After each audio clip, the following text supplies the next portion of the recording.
сакал да навлезам во тие работи. Меѓутоа, знаете како е една фирма, ако не и оди, ако пропаѓа, ако внатре се краде, магационерот краде, директорот краде, куварот во мензата краде и така натаму, не го менуваме името на фирмата за да тргне работа.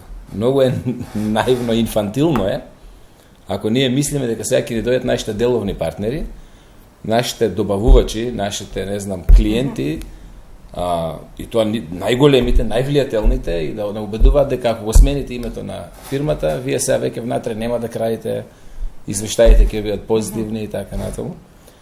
А баш кај што и кога го сменивме менеджментот, истите магазинери, едниот се вика Амди Байрам, другиот се вика Али Ахмети, третиот се вика не знам како, истите магазинери не останаа во магазинот, тие што ни правеа загуби.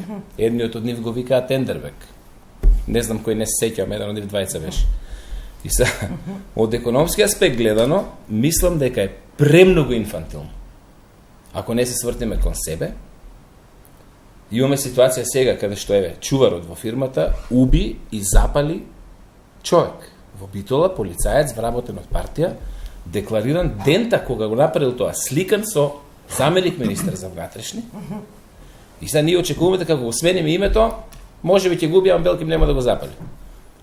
Премногу не бизнисменски, не предприемачки, не домакински, не економски, наивно, ќе ми извините на израз, мутаво влегуваме во решавање на животни прашања, каде што се однесува за достоинството на моите 3 деца.